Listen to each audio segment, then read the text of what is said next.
Te Muy escuchamos, bien, Gerardo. bueno, muy bien. La idea era hablar un poco de vías de alimentación, siguiendo lo que vimos en el curso del Hands-On, ¿no? Hace muy poquitos días, en una excelente reunión que hicimos con Mariano. Y bueno, un poco la idea es empezar a hablar un poco del abordaje y para hablar de esto Falta tenemos audio. que ver No. con qué momento la gastrostomía. Vamos bien, ¿no?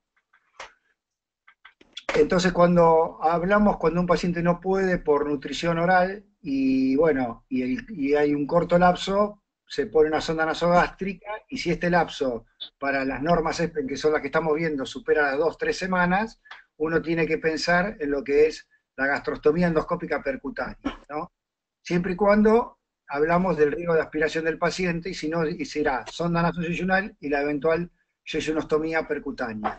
Esto es importante tenerlo en cuenta, porque acá habla de 2 o 3 semanas, en nuestro país hablamos de meses, pero un poco es para saber en qué momento vamos a la gastrostomía. Después vamos a hablar si es mejor la endoscópica o la radiológica, o eventualmente otra vía para el acceso, como lo estamos viendo acá. Uno tiene la posibilidad acá endoscópica, eventualmente radiológica, y si no, hay una eventualidad para lo que es tomo ecográfico. ¿Mm? Y acá, perdón, están las excepciones de lo que es a cielo abierto o la laparoscópica, que siempre hay que tenerlo en el arsenal, sobre todo del cirujano. ¿Eh? Pero uno habla de gastrostomías y habla como que ya hace mucho tiempo estamos en esto. Y fíjense que lo radiológico y lo endoscópico es de hace 30 años aproximadamente. Entonces las experiencias siguen creciendo en este tipo de cosas.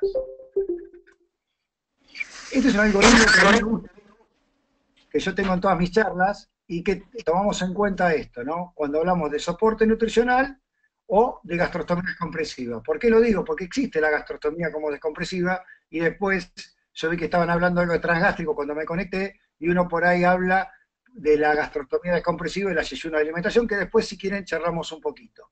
El algoritmo que uno utiliza es en el esófago. Si está permeable, el gold standard sería endoscópico. Y si hay estrato, está obstruido pero franqueable, uno utiliza la guía radiológica.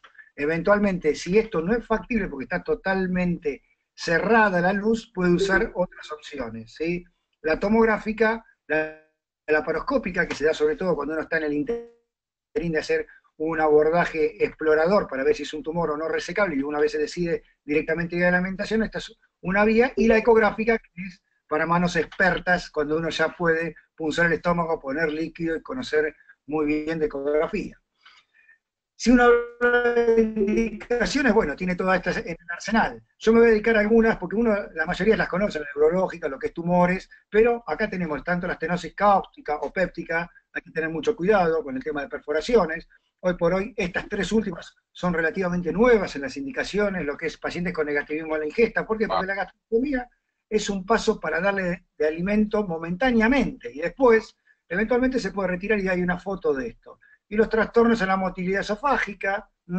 Hay pacientes que tienen dismotilidad esofágica y tienen indicación de esto hasta que se puede regular esto, y a veces esto no se consigue nunca. Nosotros tenemos pacientes ya con más de un año por trastorno de motilidad con gastrostomía, porque hay que seguir alimentando a estos pacientes.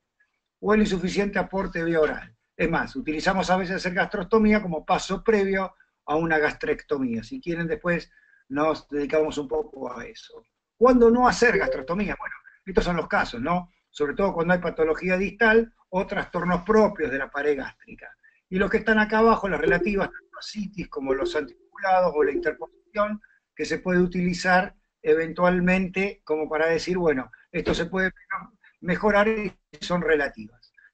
Una cosa que siempre hay que tomar en cuenta es que seleccionemos qué tipo de catéter le vamos a poner a estos pacientes para seleccionar bien según la edad de los mismos, ¿no? O sea, si son pediátricos es una cosa, si son adultos es otra cosa. ¿Por qué? Porque van distintos catéteres. Es más, en los pediátricos se puede hacer lo que es el one step button, o sea, poner el botón de primera instancia, como gastrostomía, y si no, para adultos uno busca un paso de gastrostomía para después ver cuál es la respuesta de alimentación y pasar a gastrostomía. En eso también tenemos que saber el tiempo de alimentación, qué vamos a pasar, qué tiempo de alimentación, si va a requerir bomba o no, según tipo de paciente. La experiencia de nuestro hospital es que pacientes que tienen más de 14 French se puede infundir por gravedad. Está siempre la experiencia de cada grupo que trata a estos pacientes, pero por eso pongo lo más importante es el alimento, hay que tenerlo previamente y saber qué tipo de vía, porque en general uno en la radiológica, que es la que vamos a ver después, de la endoscópica, pone catéteres más finos. Acá en esta vemos que lo que es PEG tiene acá abajo 4 trabajos, puedo poner 10 o 20 o 30 que abogan que el PEG es la alternativa de elección. Como vimos antes, en el esófago permeable, uno coloca una gastrostomía endoscópica percutánea. ¿De qué forma? Haciendo lo que se llama la técnica PUL, que es una técnica por arrastre. Esto es un dibujo, acuérdense de lo que es la transiluminación y el tipo de técnica por arrastre, que se coloca por aquí, se saca el endoscopio y se coloca el tubo finalmente.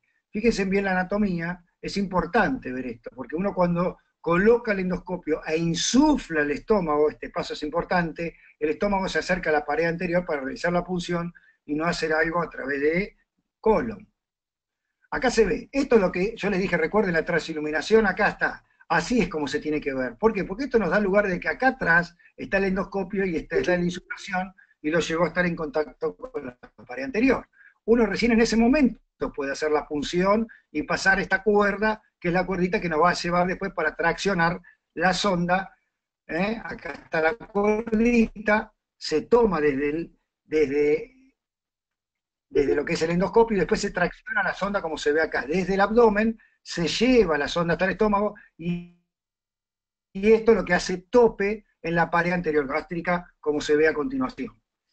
Esto, lo que ustedes ven acá, se tracciona, pasa a nivel de todo esto y se coloca acá.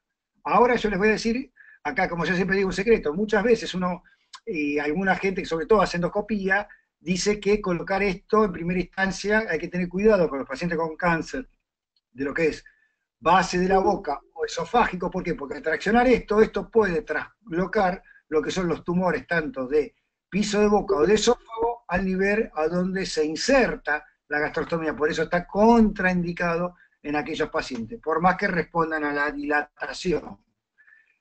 Y esto es como queda el soporte externo. Hay distintos tipos de soporte, pero la idea es que quede con el soporte externo por un lado y por el otro. Para que se entienda bien esto, es importante este croquis, ¿sí? Y la tensión, esta es lo más importante del procedimiento en lo que es la fijación de la sonda, ¿sí? Porque si esto se pone muy comprimido, esto se puede necrosar, y si se pone desajustado, esto puede filtrar. Y acá tenemos la imagen, una imagen donde quedó no muy justo, la sonda está filtrando, o sea, si esto no queda muy justo acá, el líquido sale por acá. Y si queda muy apretado, nos puede pasar esto, ¿sí? A donde esto se impactó, el paciente consultó bastante tarde, como verán, y se hizo una gran zona lesional en piel. Uno cuando habla de esto, y a mí me gusta traer trabajos que tienen mucha casuística, fíjense, 300 pacientes, en general patología neurológica, fíjense los tiempos, hasta 2.913 días, y la respuesta, mejor calidad para pacientes y para cuidadores, obviamente, incidencias en la colocación, un poco alta para nuestro gusto, ¿no? Nos preferimos que sea menor, pero en general las complicaciones, sobre todo, tienen que ver con ¿qué? Con vómitos, diarrea, estreñimiento, que tiene que ver más que nada con el alimento que se le pasa al paciente, y no tanto, fíjense, propias de la sonda, ¿sí? Hay muy poquitas propias de la sonda. Si uno dice alguna complicación inherente a la sonda, es bajo, y estas son mecánicas, obstrucción en el manejo, la pérdida que ellos a pérdida llaman la salida de la sonda. Pero nosotros en general, ¿qué tenemos? Y esta es la otra técnica que usamos bastante, la radiológica, en tumores de esófago. Acá vamos a ver una imagen que Mariana se va a acordar, siempre la pongo y lo recuerdo a él. Estas son imágenes que siempre me dio y siempre las utilizo, uno recuerda siempre con quién se formó, y colocamos para transponer las estenosis estas que vimos, esa sonda finita con un alambre hidrofílico en la punta, que nos permite atravesar las estenosis. De esa manera, este catéter, que es de 4 o 5 French, llega al estómago y se logra este tipo de insuflación. Y fíjense la insuflación, se ve bien negro el estómago, lleno de aire como si fuera un pulmón, para que ustedes entiendan bien la imagen, acá se ve, y en ese momento es cuando ponemos los puntos de pexia. ¿Para qué? Para traccionar el estómago. ¿Cuántos puntos? Bueno, nosotros en nuestro grupo ponemos 2 puntos. Hay grupos que ponen 3 y hay grupos que ponen 1. Eso tiene que ver con la experiencia de cada grupo. ¿Cuál es la idea? Bueno, pexiar, o sea, traer el estómago lo más cerca de la pared, y ustedes pueden en este sentido parangonar la técnica endoscópica, sin visión directa, pero sí con visión real radioscópica. En la técnica, ¿qué sonda preferimos? La sonda de Pigtail, que queda así emplazada. Acá se ven los dos puntos y la sondita. Y yo siempre digo, uno tiene que tomar en cuenta esto. Esta es bien didáctica, esta radiografía, y aquí está el colon, bien cerquita. Por eso hay que tomar bien en cuenta esto. ¿Sí? Vamos a hacer una gastrostomía, no una colostomía. Esta es una imagen que me trajeron a posteriori de un estudio, porque el paciente se estaba estudiando por un cáncer de esófago y lo querían reestadificar, y fíjense qué interesante cómo queda el estómago pexiado, ¿sí? Y la sonda que se ve muy bien con el pigtail dentro del estómago. Acá hay un trabajo español, en este caso, a donde yo siempre voy a casuística, que tengan muchos casos, ¿sí? Muchos pacientes, acá tienen 200 pacientes con gastrostomía, fíjense sobre todo cáncer de cabeza y cuello, y acá hicieron la prueba de hacer, poner catéter directo con pigtail, poner sondas con balón o balón con gastropexia. Cuando, fíjense, lo más importante es esto, la gastropexia disminuyó las complicaciones tempranas y tardías. ¿Por qué? Porque en un momento en este trabajo, en algunos pacientes hicieron poner solamente catéter con pigtail. ¿Por qué lo digo? Porque algunos dicen, ¿para qué ponemos puntos de pexia? Si al inflarlo el estómago se acerca a la pared. Si no lo hacemos, los estómagos se pueden descolgar y hay muchas complicaciones, ¿sí? Y si ponemos la sonda con balón, que hay un set que la tiene, cuidado con la salida. Tienen que ser pacientes seguidos muy de cerca, por más que tengan la pexia. ¿Por qué se los digo? Porque se pierde el trayecto, si no está bien cicatrizado. Este trayecto es el que se pierde. Supongamos que no hubiéramos puesto los puntos, la sondita se sale sola. Lo mismo si ponemos una sonda con balón, si el balón se pincha, la sonda se puede salir, y este trayecto, que más o menos recién entre los 20 y 30 días se formaliza, ¿sí? No podría uno seguirlo para recolocar una sonda. Esto es para recordar que siempre hay un lugar para la gastrostomía quirúrgica y siempre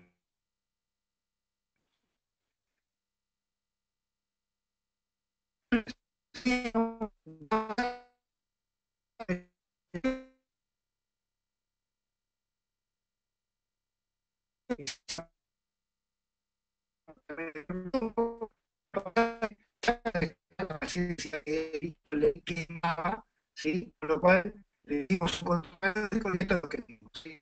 Esta parte de la zona y esto está entre lo que es el peritoneo, ¿sí? Y el estómago. ¿Por qué? Porque en la técnica de formación del pigtail traccionamos la sonda hacia afuera. Esa es una técnica que uno siempre tiene que estar seguro y colocar la sonda dentro del estómago y no en el trayecto. Este paciente que requirió una reconversión a una gastrostomía quirúrgica. ¿Eh? Esto siempre en tiempo y forma hay que resolverlo. Sepsis no hemos tenido, existe, y esto es algo importante, la disfunción respiratoria profunda. Acá está la cita a donde uno dice, ¿cuándo pasa esto? Esto por reflujo y aspiración después de una colocación radiológica. ¿Por qué? Porque los pacientes, y esto es algo importante, cuando se los va a alimentar, sí o sí hay que tenerlos en posición semisentada o sentada, nunca acostados, sino el líquido que pasa. Esto refluye, en general son neurológicos, se broncoaspira, y no hay más posibilidad. ¿Sí?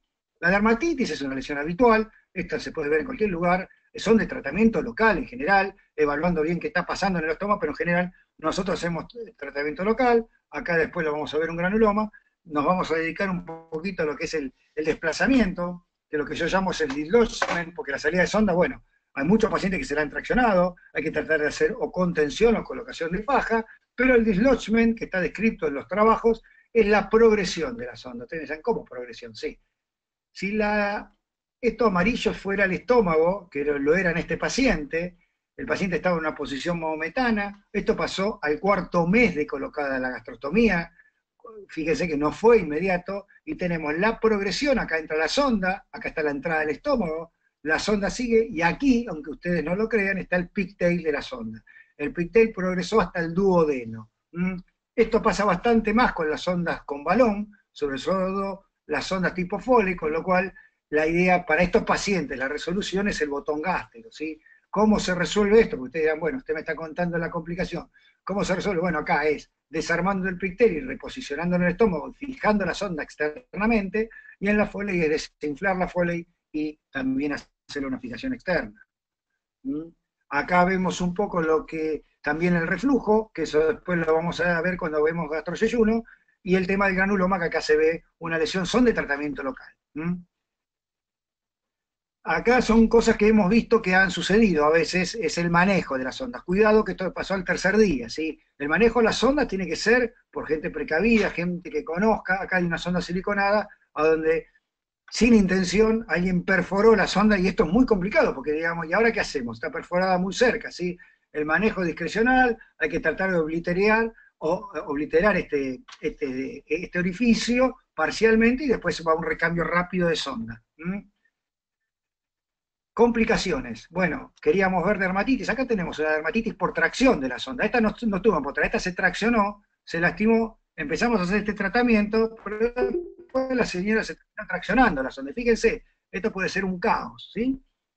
¿Qué le hicimos? Manejo local, la cambiamos en forma endoscópica, acá no se ve, pero pusimos un alambre por dentro, la recambiamos por una Foley, le hicimos manejo de la zona, y fíjense cómo fue quedando, para después al final tener una forma totalmente coherente. Me adelanté un poco para ver otras complicaciones por tracción de la sonda, porque uno dice se sacó la sonda, pero fíjense, esta es una sonda con balón. ¿Qué recaudo tomamos acá? Nosotros cuando colocamos la sonda sabemos, acá hay un caliper, ¿sí? Que dice 1 centímetro, 2 centímetros, 3 centímetros, 4 centímetros. Cuando nos llamó este paciente, al quinto día de colocado es, doctor, miren, se estaba bañando mi padre y se nos traccionó la sonda. Esta es la imagen de la tracción de la sonda. Hicimos estudios, en una laparoscopía vemos un punto de estos quedó perfecto y el otro quedó traccionado. El estómago parcialmente descolgado con líquido libre en cavidad. Laparoscópicamente logramos pexear nuevamente el estómago y hacer una nueva gastrostomía. Pero no solamente pasa en las radiológicas, fíjense en una endoscópica. En un paciente ustedes mirán, no era lúcido, neurológico, era un paciente lúcido. También en el manejo por enfermería, sin querer, le traccionaron la sonda. Parcialmente, quedó en el trayecto. Y otra vez lo mismo. A nosotros nos quedaba la duda, ¿estará afuera? Yo dije, háganle una placa. Con una placa simple, fíjense que neumoperitoneo. ¿Qué se hizo? Lo mismo. Una laparoscopía y se refijó el estómago siguiendo el trayecto. Por eso es muy importante los cuidados del personal. ¿Se acuerdan la imagen de aquel que había puesto el pensante? Es pensar en esto. Cuidado en la tracción. Y este es uno de los últimos pacientes que hemos hecho. Hicimos una gastrostomía en octubre de 2016 y se los cuento porque es algo relativamente nuevo. Empezó con diarrea crónica a los 14 días. Acá tenemos un estudio. ¿Y qué se le hizo? Una colonoscopía. Fíjense la colonoscopía. Este es el colon sigmoides. Ustedes dirán, ¿cómo? Sí. En octubre se hizo. Esta endoscopía se hizo hace 3 semanas. ¿Sí? Entonces después de esto hicimos una veda.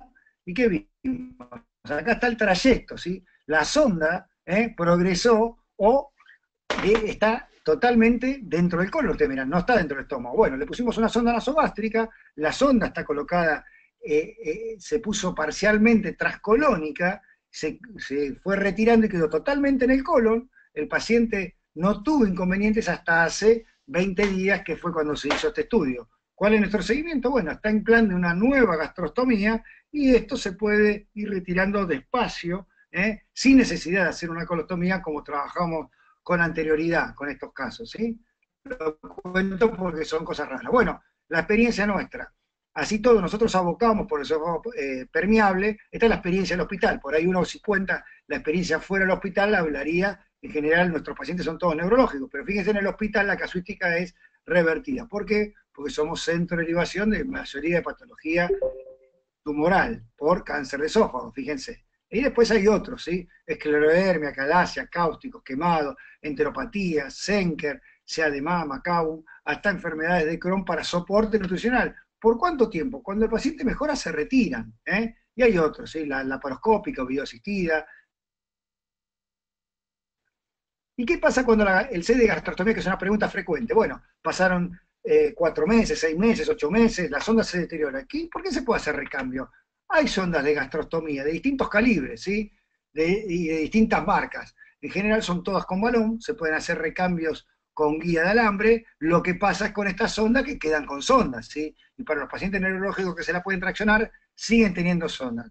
Se pueden colocar, tienen una durabilidad aproximadamente de 6 meses en general, no más de eso por el tema de los balones, algunos son más gruesos, algunos son más finos, pero para que lo tengan en cuenta. Igual nuestra preferencia es el botón gástrico. ¿Cuándo se describe por primera vez? en 1984 Gauderer para lo que son pacientes pediátricos. Nosotros, o mi grupo, considera que puede ser una práctica que puede ser realizada a domicilio. Hay una discusión para después. ¿Qué requiere en general?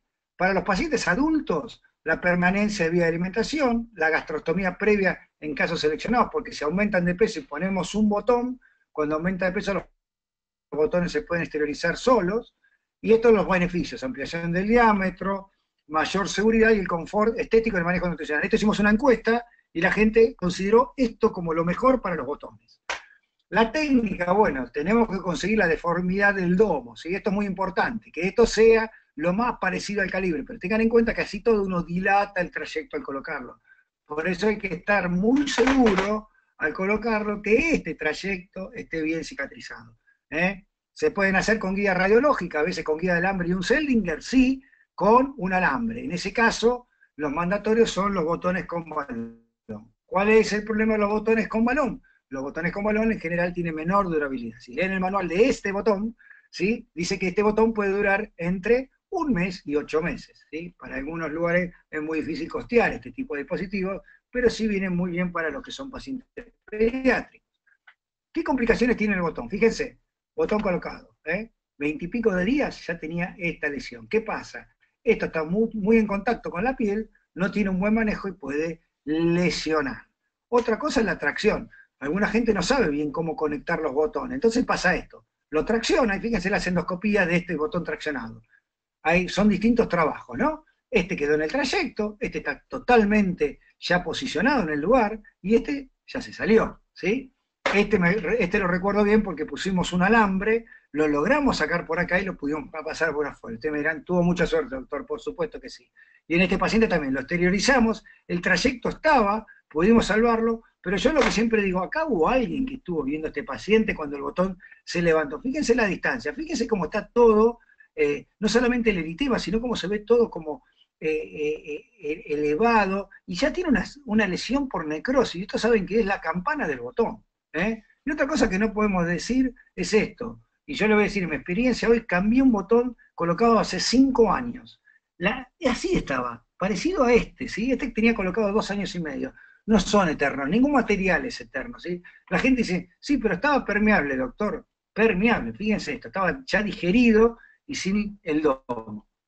Así es como se ve cuando uno lo hace radiológico, acá se ve la parte de entrada y acá se ve cómo queda dentro del estómago. Le pusimos un poco de contraste, porque si uno quiere hacer un control radioscópico, se puede hacer. Este es un caso que siempre cuento. Una vez me llamaron por un paciente que tenía 2 botones, hasta que no lo vi, no lo creí, y acá está, sí, 2 botones, uno en estómago y otro en dónde estaría. Pusimos contraste, esto está en estómago y esto está en yeyuno. O sea que recambiaron una yeyunostomía por un botón. Eso sí, les cuento que la paciente cuando la fui a ver comía por boca.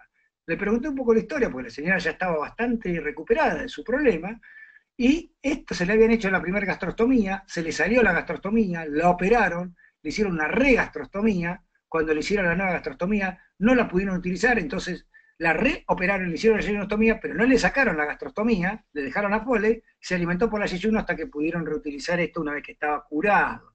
¿Sí? Uno dice, esto no hay que hacer, ¿sí? Y fíjense la cantidad de arandelas que tiene acá. ¿Qué les quiero mostrar con esta imagen? ¿Cómo queda un abdomen cuando se retira una gastrostomía?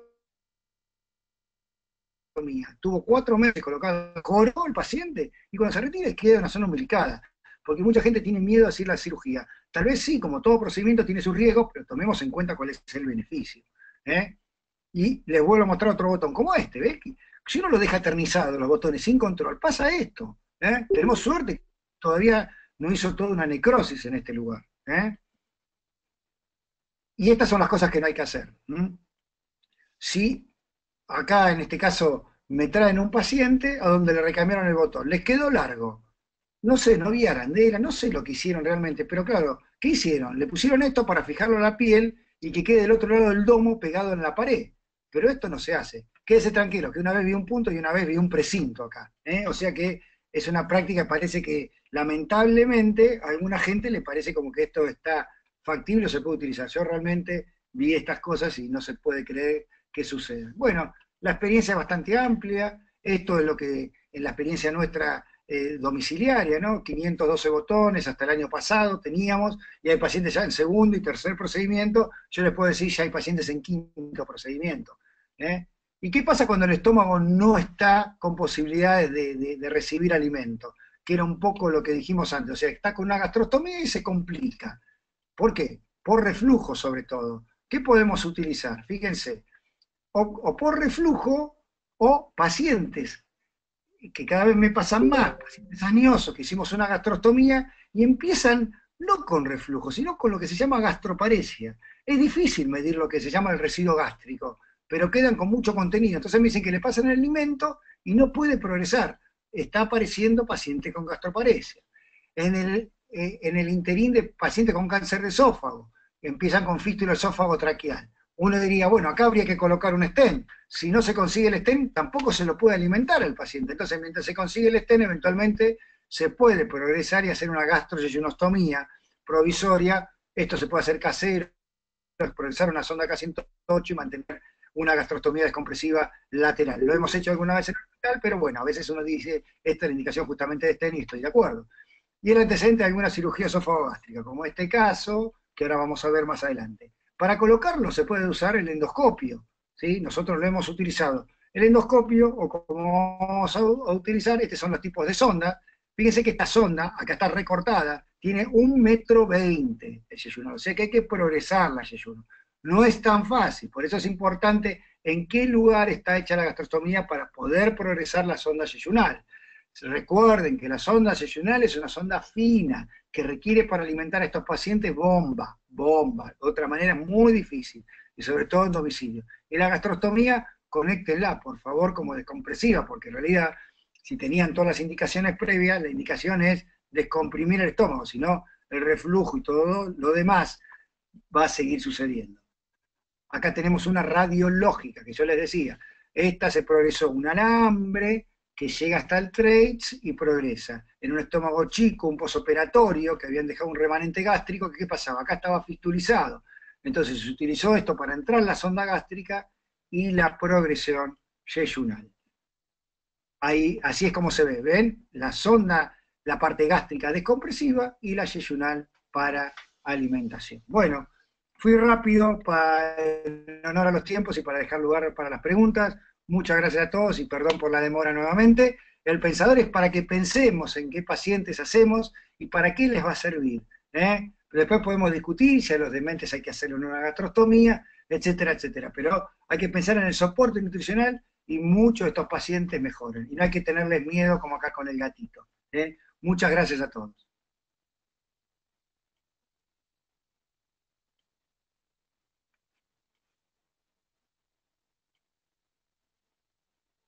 Acá estoy viendo, no sé si me escuchan. Hola. Ahí. ¿Me escuchan? Y los escucho parcialmente. Hola. Sí, Hola, te escucho bien. ¿Me escuchas? Yo No te sé si me escucho estás bien, Mariano. escuchando. Sí, yo te escucho. Sí, sí. Bueno, es muy interesante muy interesante la presentación. La pregunta que yo querría hacerte es, nosotros generalmente no usamos la gastrostomía para cáncer avanzado de esófago, hemos tenido complicaciones y preferimos siempre usar stent en estos pacientes, porque generalmente lo que nos pasa, pone por favor, lo que nos pasa es, ponlo ahí, lo que nos pasa es que tenemos muchas complicaciones, se desprenden, infección de ostoma, etcétera. Es algo bastante común cuando hacemos en cáncer de esófago. De hecho, te diría que son muy pocas, contadas con una mano las que tenemos, y nosotros hacemos unos promedios de unos 600 ostomías por año. ¿Usted ha tenido muchas complicaciones? No, nosotros, o sea, en general, el cáncer de esófago que tiene oportunidad ¿No tenés acá eh, las preguntas, las que tenías recién? ¿Qué pasó? de realizar lo que es un tratamiento oncológico, siempre ponemos una gastrostomía para todos los que hacen lo que es el tratamiento quimio-radioterápico. Después de la evolución, sí estoy de acuerdo con vos, ahí por eso mostré un paciente con una fístula esófago-traqueal, uno cuando empieza a ver complicaciones inherentes a progresión o mala respuesta oncológica, ahí sí pensamos en el stent, pero siempre, y es algo que discuto mucho, la idea es primero una gastrostomía, mejorarlos nutricionalmente, llevarlos a tratamiento oncológico y ver si la enfermedad se puede controlar bárbaro y después vemos ahí si va a estén o no, porque lo que hemos visto y la experiencia por ahí un poco con anterioridad que yo esté en el hospital, mucho paciente con estén colocado directamente con tratamiento oncológico y hay algunos reportes en la bibliografía en la caída del estén después como respuesta al tratamiento oncológico, sobre todo aquellos que van a tratamiento radiante, no a quimio exclusivamente, pero a los que van a tratamiento combinado, se ha visto una caída de stent como respuesta parcial al tratamiento, ¿se entiende? Sí, eso es cierto. De cualquier manera, el problema de los stents, sobre todo, te acuerdas que incluso se calentaban y podían traer problemas y todo con los genitinoles, es mucho menos. E incluso si uno va a poner el stent como paso previo a radioterapia, nosotros preferimos poner stent no recubiertos para que se agarren bien y que después de hacer la radioterapia, y si le ponemos stent como tratamiento definitivo sin radioterapia, no lo hacemos con el stent recubierto para evitar el ingrow, que es muy alto en el cáncer de esófago. Aquí Gonzalo Calvo pregunta por el chat si se puede cambiar una Foley por botón cuando hay granuloma y si eso trae algún problema, Gerardo. Es una buena pregunta. Nosotros en general, si el granuloma es grande, si es ese pequeño que mostré yo, no hay inconveniente casi. Si el granuloma es un granuloma grande, sanioso, o sea, muy proclive al sangrado y a veces a infecciones.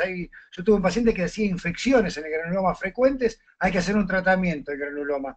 Nosotros en general con nitrato de plata hemos tenido respuesta. No les voy a decir respuesta 100% porque no hay nada que tenga una respuesta 100%. Y en algún caso al cambiar a botón, lo hemos sacado el granuloma y hemos tenido bastante buena respuesta. En general, cuando uno lo pasa a botón, cambia el granuloma totalmente. Yo les puedo decir que en general los granulomas, algunos hasta han desaparecido, con lo cual hay que hacerlo y después, bueno, ver la respuesta y si no hay que hacer un tratamiento de granuloma. Pero si molesta para la colocación, tratamiento previo a la indicación. Eh, por último, porque estamos ya en tiempo, preguntan si la sonda de gastrocyeyonostomía, o mejor dicho, yeyonotomía transgástrica, cuál es la que más utilizás, qué marca es, y si tiene para aspirar o no aspirar estómago. No, todas las ondas que utilicé para gastroceyuno, tanto la radiológica como la endoscópica, tienen lumen gástrico para ser descompresivo y el yeyunal para alimentar. Eso en todas. En general, nosotros pedimos una sonda y nos adecuamos un poco a la sonda que nos viene. La endoscópica la prefiero un poco más, pero necesitamos sí o sí el soporte endoscópico. ¿Por qué la prefiero? Porque se consiguen lúmenes más amplios, ¿sí? Sobre todo para la descompresión gástrica. Y por lo que sé de la parte comercial, se consigue con más facilidad y es un poco más barata. Después eso ya es una cosa no inherente a uno. La radiológica anda muy bien, para nosotros fue fácil colocarla, o sea, si uno dice una tiene una indicación u otra no, no realmente, y cualquiera de los dos, lo que hay que tener en cuenta es que el lumen yeyunal por el cual se va a alimentar a partir de que la colocamos el paciente es con bomba y pacientes complejos para manejo domiciliario, pero algunos lo requieren como indicación. Así, la última pregunta, Gerardo, de Alberto Ventorcelo, es si se puede hacer una gastroceyuno, pero con técnica endoscópica, si existe un catéter para usarlo con vía endoscópica. Sí, existe un catéter que es un catéter, vamos a decir una marca, es un catéter Mickey, ¿sí? Que está vigente, que se puede colocar como primera instancia. No es fácil emplazarlo. Yo siempre digo, son pacientes difíciles para emplazar y hay que ver qué patología previa. Yo se los digo porque nos tocó hacer una gastrosesión en un paciente con un estómago parcialmente volvulado y estuvimos más de 1 hora y media para poder emplazar la sonda transpilórica. O sea, uno por ahí la gastrostomía habremos tardado 10-12 minutos, pero después fue muy difícil. Por eso hay que tener en cuenta la indicación, hay que conocer bien los pacientes, porque si no pasan a ser procedimientos que uno en vez de terminar contento, termina bastante peleado con la técnica. Por eso es importante. A mí, en general, me gustan con gastrostomías previas. Esos son ideales, porque el trayecto son fáciles de manejar. Si no, Totalmente. como nos pasó con ese Bueno, paciente, muy difícil, pero muy... totalmente, Gerardo. Bueno, son las 18:59, por lo tanto hemos completado la hora. Te agradezco muchísimo, Gerardo, la conferencia, a todos los que se han acoplado de diferentes lados de América Latina y de todos lados de Argentina. Muchísimas gracias y quedamos conectados para la próxima clase el martes que viene, que vamos a insistir fuertemente para que el profesor invitado, a diferencia del doctor Bitkov, se conecte unos minutos antes para empezar a las 6 en punto. A todos muchas gracias, principalmente vos a Gerardo. Chau. Bueno, muchas gracias por la invitación y bueno, gracias a todos los que están conectados. A sus órdenes.